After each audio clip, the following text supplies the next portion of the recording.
cash is real. The stakes are high. They bet big. They win big. They lose big. High stakes live action poker. Live at the bike. Double up is near meaningless. 15. Garland, pockets up. Right, I think Alex is the top. He's just calling. Alex is the top of his game tonight, I think. Yeah, Alex is now. Danny raised with stake-free, aggressive, opportunistic poker. 8-9 off. Garland just flatted. Jeremy is 3-bet with pocket jacks to 65. I think that's a message to Danny that he should be getting out of the hand. This should be heads up between Garland and Jeremy. In fact, I think Danny's call could get Garland to fold some of the time.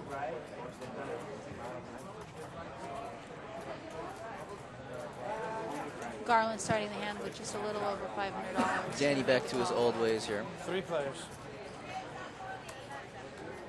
Danny now, unfortunately, has flop top pair. So we're Garland has a gut shot. definitely going to see Danny stick around, but again, I'm telling you, he's getting himself in these situations. He's always a dog. He's in a spot here. He always needs to play catch up. But see, this is, I'm not a, I've learned, I used to love playing connectors and suited connectors and gappers like I told you, and I like playing them in position. I like playing them short-handed, but I've really become an advocate of saying no to connectors out of position who've had this decision. And this is why, just like you said, you get in these spots.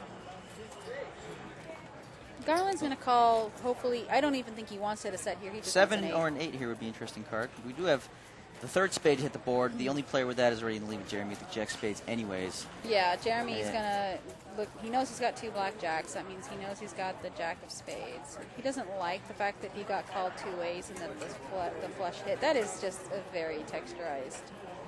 Sure, but I think the fact that you have... How interesting that Danny checks and it's Garland who had a draw that decides to lead out and represent a different draw than they had. I like it. No, I like it. I like the fact that Garland... I think it's a good bet. If I'm Jeremy here, though, I am considering the fact both players called my flop bet, so I'm not really putting them on a king situation. Well, no, because Garland has been really spades. tight. Garland has been playing tight. So Garland absolutely could have a suited ace here. Suited ace what?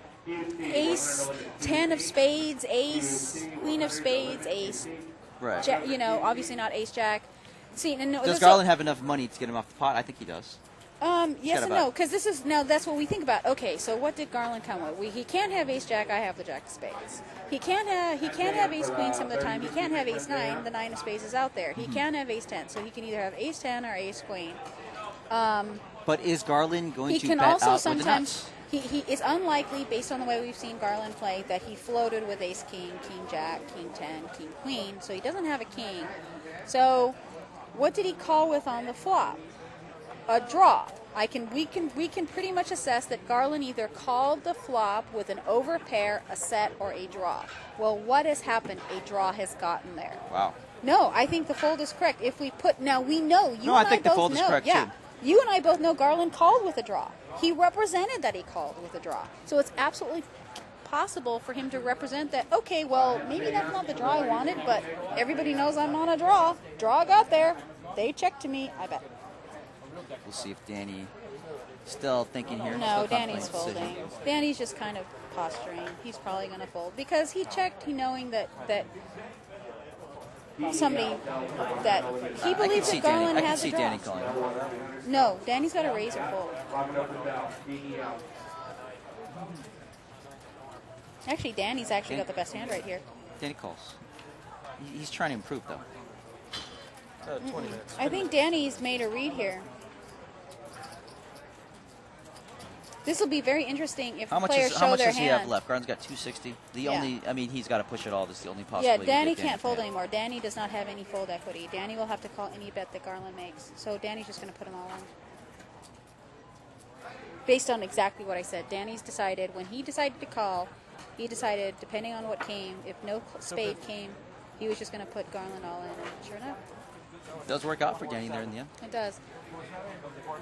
See, now the players are all going to believe that Danny, in fact, had the flush. See, I think if Danny was Danny thinking... shows that he had top pair and that he made an excellent call. If Danny was thinking one street ahead there in the tournament... Jeremy's like, damn it, I had an overpair. Then he played it brilliantly. If he's thinking one street ahead, then he played it brilliantly. He did play it brilliantly. He played that hand very well.